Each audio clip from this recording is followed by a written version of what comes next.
Hi, everybody. I'm Ginnie Graham, editorials editor with the Tulsa World.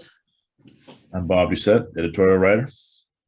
And we're just going to talk about some of the things that happened this past week and some of the things coming up this week. And we should start with that our most popular piece this week was an editorial we wrote after Secretary of Education Ryan Walters put out a tweet criticizing schools for closing due to COVID absences. And I just happened to have tested positive for COVID the week before, and my kids. And so I'm seeing firsthand how devastating this Omicron variant is with schools, and to steal a description from one of our ed board members, it's like wind going through a porch screen. I mean, it's just devastating. So our editorial board took him to task, saying that, this is just out of touch. I mean, he basically was inferring that school administrators are scared and closing out of a reactionary way, and that parents want an in-person, and by golly, they should have in-person. But the reality is it's never the first step. It's a last resort, and they're desperate. So, I mean, what was your thoughts when you read that, Bob? I saw that you actually commented on the tweet. So I'm seeing it firsthand. So what was your thought? Well, I'm reading this, and he's making it seem like everyone's just jumping the gun and saying, oh, we got to close. And he's saying that we need to stay open, have, in-person classes. And I'm just thinking, buddy, come on, man. Are you talking to these people? They're telling you that this is the last resort. But because they don't have people to staff the classrooms, they can't do this right now. I mean, my thinking behind that when I first saw it, I was like, is he talking to any of these people? Now I'm going to give him a tiny bit of credit. He showed up to substitute teach today at a classroom somewhere. I forget where. It was a charter school in Oklahoma City. Oh, good. Yeah. I saw that he put his money where his mouth is just a little bit, but it still goes to the point that, I mean, you don't solve a problem, especially a really big problem, by pretending it doesn't exist. Mm-hmm. And that's kind of where we've been.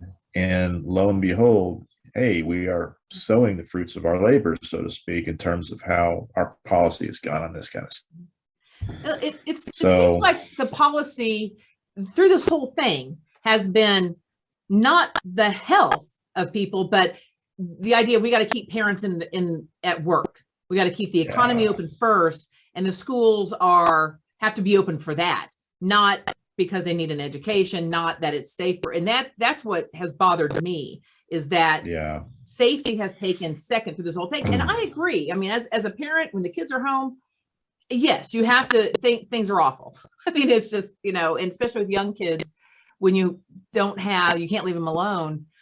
But it's not really backing up the schools. And I should also say that the school itself, there's nothing magical about the building. That, I know schools right now that there are so few teachers and they have no substitutes. So the kids they're putting in an auditorium and giving them color sheets. That's not an education. That's babysitting. Right now, my kids they have schools open, and my daughter said she watched 3 movies today because a substitute is not a qualified teacher. And frankly, and I've had principals tell me they've had subs come through that they'll never have again, because one principal said that person shouldn't be around children. So a body is not just having subs and getting people there. This is not a way to do it safely, or even for the benefit of kids. So it makes me wonder kind of what these folks actually think of who our education professionals are. I mean, do they just really believe they're there to watch your kids while you're at work? Or do they really believe that there's a mission behind a state constitutionally mandated thing to have people educated, have our kids educated? But these are trained professionals that are trying their hardest to do this right now. Mm-hmm. And I would reiterate that when you're in the midst of something like a pandemic, things are going to be hard for a while. People are going to have to be flexible for a while. And if that means the next couple of weeks while we're spiking on Omicron, that things are a little rough, let's not pretend that it's not. Let's just not do that anymore. Yeah.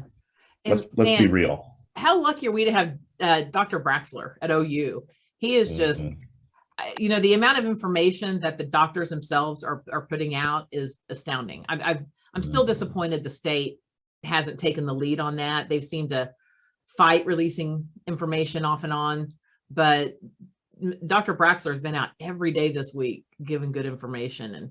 And today he was warning. I thought it was interesting. I was hearing that he was sort of warning about some of the national maps not being completely accurate with Oklahoma because of the lag time that our state takes in updating the county to county map.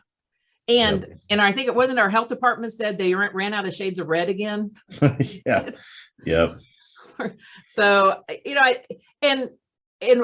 my family got COVID, except for my husband, and it's freakish. We tested twice negative. My kids and I had it.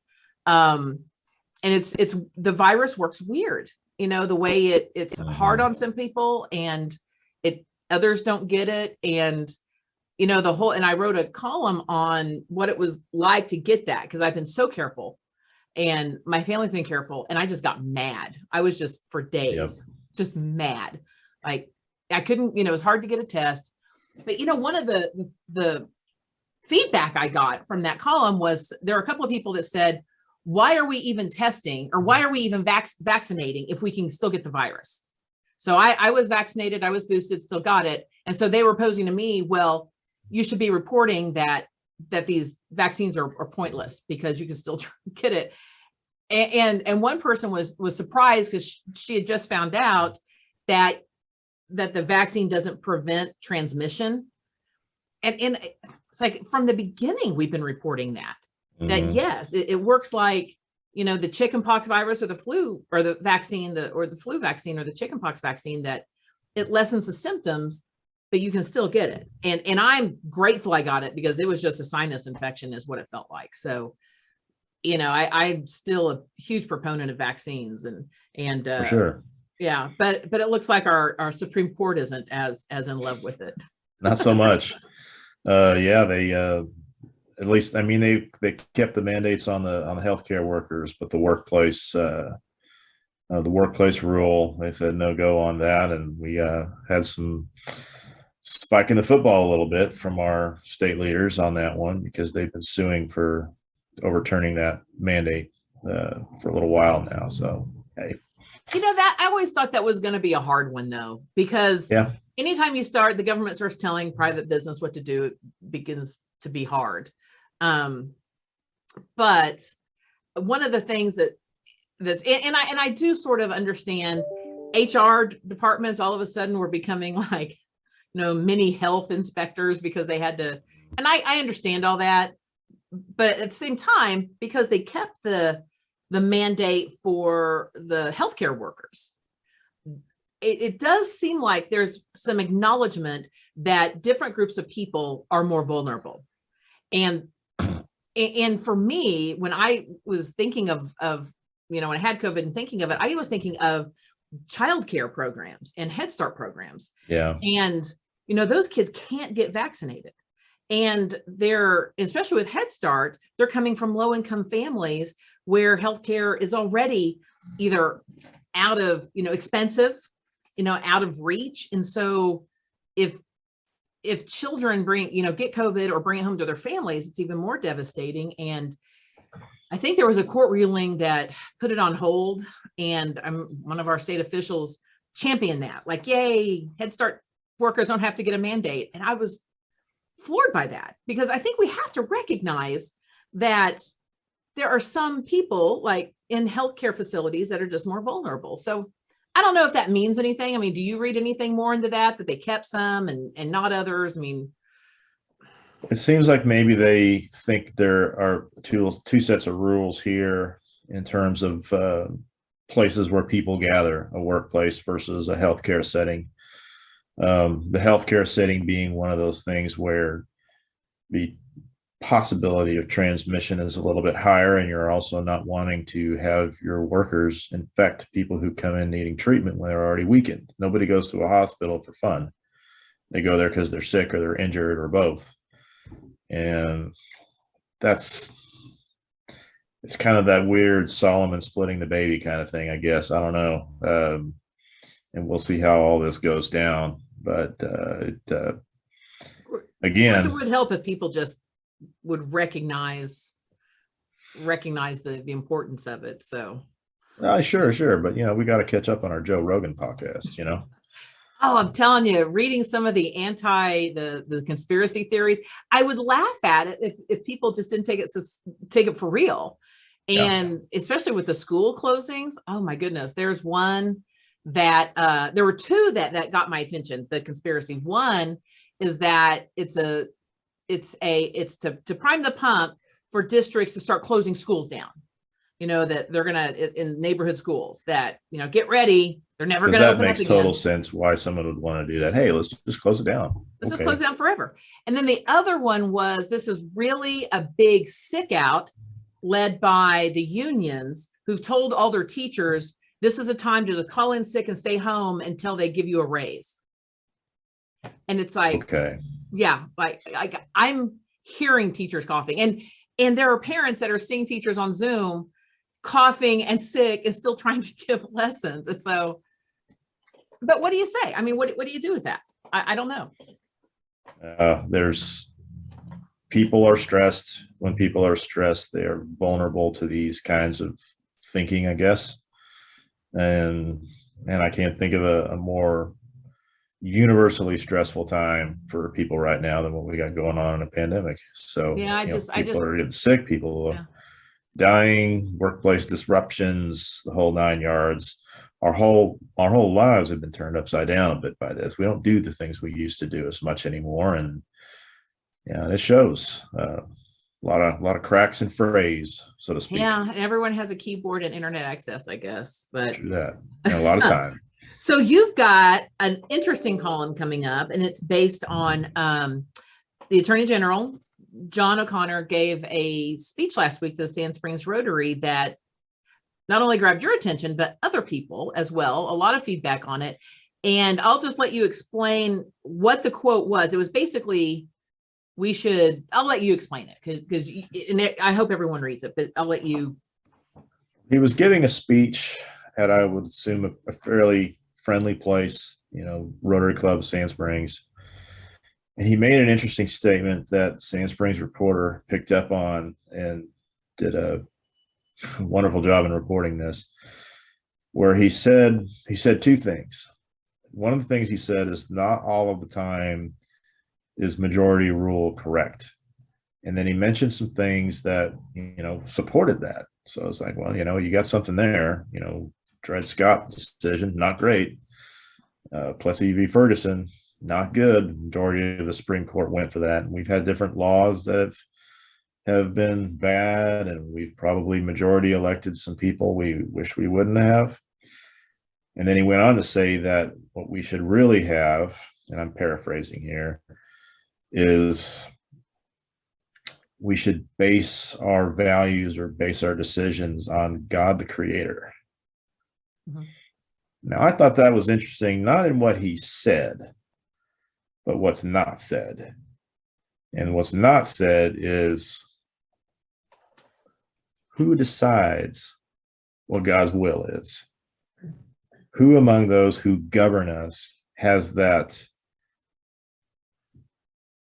pipeline to the Almighty to determine what policies we need to enact that would bring favor from above? So right. It's that whole, as long as humanity has been around, it's who speaks for God.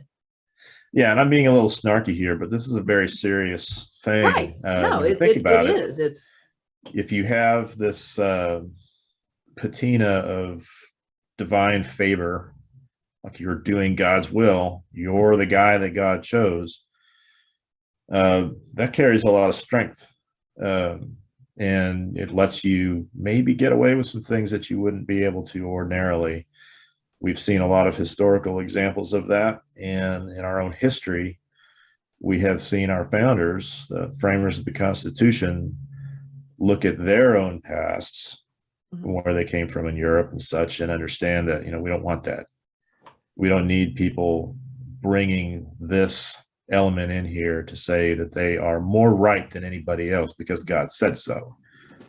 It's pretty easy to use the name of God to do some pretty interesting things. So right. Well, and that it's there's also, if you recall, and I forget the legislation, but there's legislation proposed that would create the King James version, the official public school Bible. Yes. I don't even like giving ink to it because I think it's just a political, it should not get out of committee. But but there are people out there who believe that there should be an official Bible for a public school, but that a certain one should be it. And, I'm a Catholic, so we have a different version versus, all these, and it's just, it's too much, What are we doing here? And it's like, to me, religious freedom shows us the lessons on how we can bridge differences, that we live in a society where we have Hindus and Buddhists and Jewish people and various shades of Christianity, and people don't believe it all, and that's fine. And so we've somehow have a document that allows us to live in a nation with this. The First Amendment has been extremely resilient and timeless in this regard, because that was a type of thing when you're looking at, like, going back to that bill you're talking about, people shed blood over what translation of the Bible you used. Not just whether you were Protestant or Catholic or whatever, but actually what translation you use. People fought battles over that kind of stuff.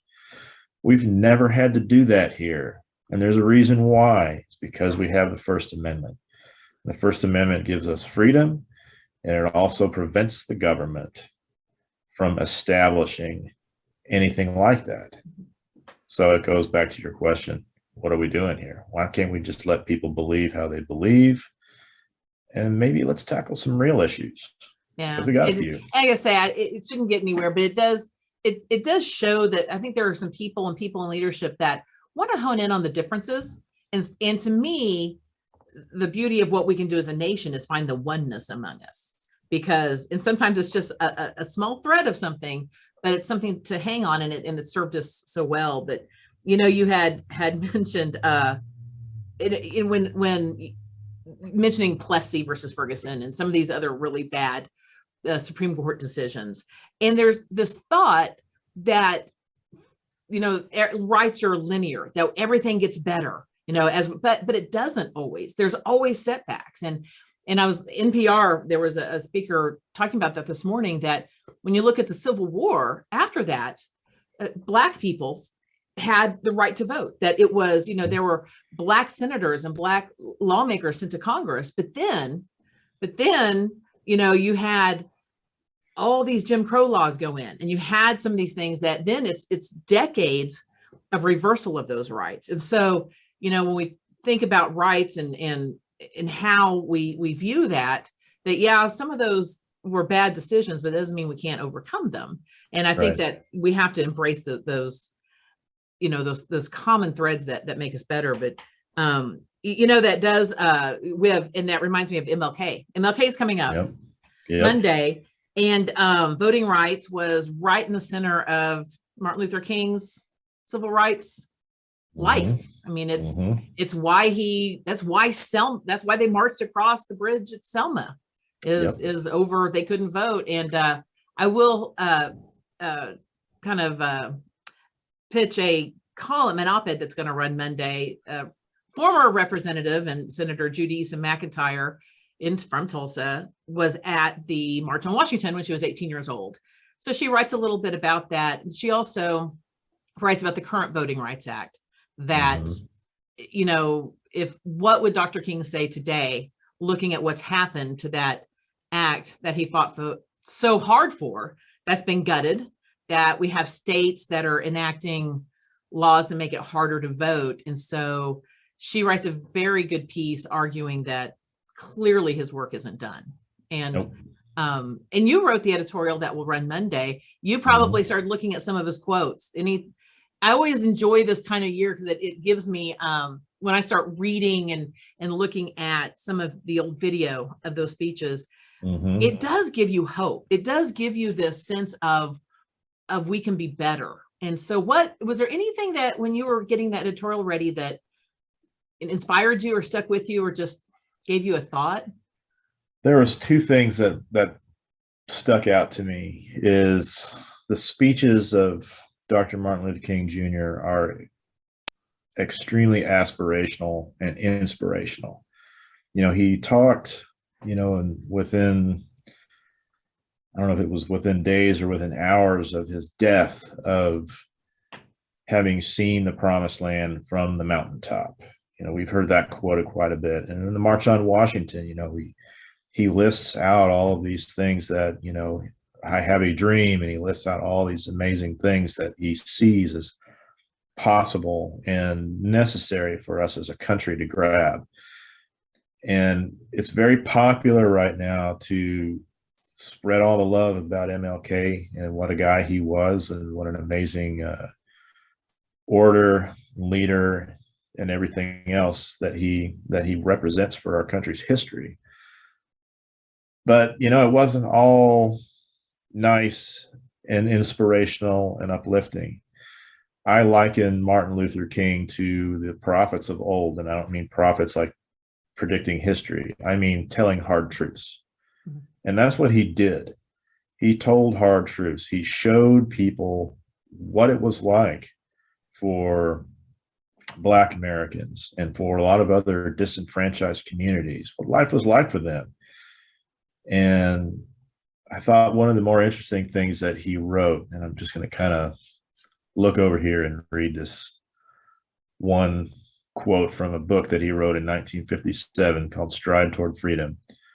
And he says, "True peace is not merely the absence of tension, it is the presence of justice."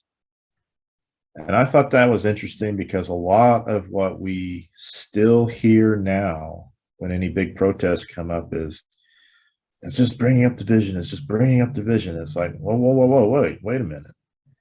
You're telling people who have a real grievance to be quiet because it's going to be divisive. And MLK has something to say about that too. From his letter from the Birmingham jail. Man, that is my favorite piece of writing of his. Yeah, first I must confess, over the last few years, I've been gravely disappointed by the white moderate.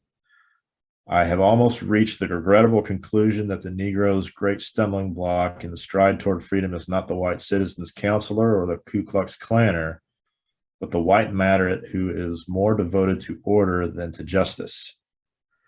Boy, does that not speak to today. Oh, it does. That is my favorite of all the things he's written. I love reading that piece every year because it shows that it's not all, you know, peace, love, and understanding. No. That this is a, you know, these are fundamental rights that are being denied, and they're being denied today. And those protests are about that. And even though a person doesn't see the injustices, we have to listen to those who said it's happened to us. Here's how it's happening to us.